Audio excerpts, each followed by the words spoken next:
Shalom pendengar yang dikasihi dan mengasihi Tuhan Yesus Kristus. Berjumpa lagi dengan saya Cynthia dalam waktu teduh. Marilah kita menyiapkan hati kita untuk mendengarkan firman Tuhan. Kiranya hikmat dari Allah Bapa yang memampukan kita untuk mengerti firman dan melakukannya dalam kehidupan sehari-hari kita. Renungan harian hari ini berjudul Anugerah Pengampunan. Nats pembimbing hari ini diambil dari Matius 5 ayat 44. Demikian firman Tuhan. Tetapi aku berkata kepadamu, kasihilah musuhmu dan berdoalah bagi mereka yang menganiaya kamu. Bacaan Alkitab hari ini diambil dari Roma 12 ayat 14 sampai 21. Demikian firman Tuhan. Berkatilah siapa yang menganiaya kamu, berkatilah dan jangan mengutuk. Bersukacitalah dengan orang yang bersukacita dan menangislah dengan orang yang menangis. Hendaklah kamu sehati sepikir dalam hidupmu bersama. Janganlah kamu memikirkan perkara-perkara yang tinggi, tetapi arahkanlah dirimu kepada perkara-perkara yang sederhana. Janganlah menganggap dirimu pandai. Janganlah membalas kejahatan dengan kejahatan. Lakukanlah apa yang baik bagi semua orang.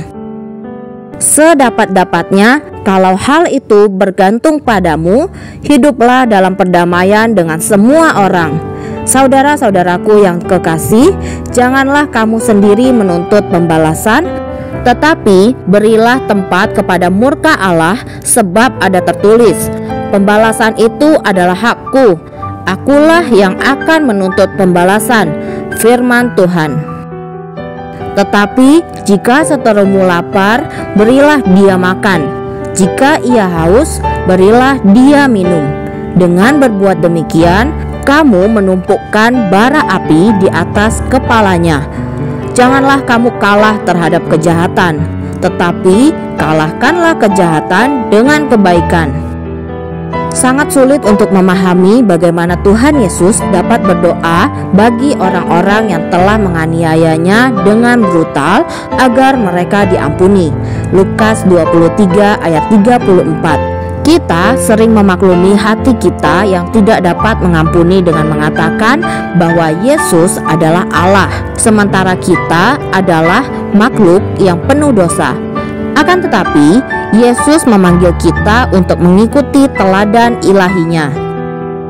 Mempraktikkan perintah-perintah Alkitab memang tidak mudah. Sebagai contoh, sangatlah sulit untuk berdoa dengan tulus agar Allah mengampuni musuh kita dan orang-orang yang merendahkan serta meremehkan kita. Akan tetapi, firman Allah sangat jelas mengatakan, berdoalah bagi mereka yang menganiaya kamu.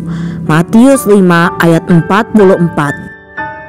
Pada saat kita mengarahkan pandangan kita kepada Tuhan dalam doa, Roh Kudus akan memampukan kita untuk melakukan perintah-perintahnya yang tersulit sekalipun.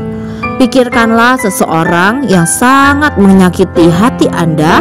Jika perlu, paksakan ingatan Anda. Sementara Anda memikirkan perasaan Anda tentang orang tersebut, berdoalah, Tuhan, banjirilah hatiku dengan belas kasihan dan bersihkanlah diriku dari roh yang tidak mau mengampuni. Tolong aku untuk hidup dalam perdamaian dengan semua orang. Roma 12 ayat 18.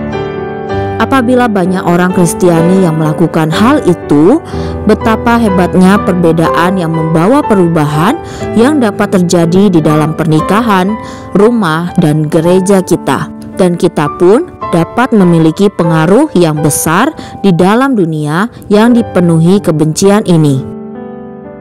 Tanah yang dipenuhi oleh akar kepahitan perlu dibajak dengan kasih karunia Allah. Demikianlah renungan harian hari ini. Sampai jumpa lagi pada kesempatan berikutnya. Tuhan Yesus memberkati kita semua.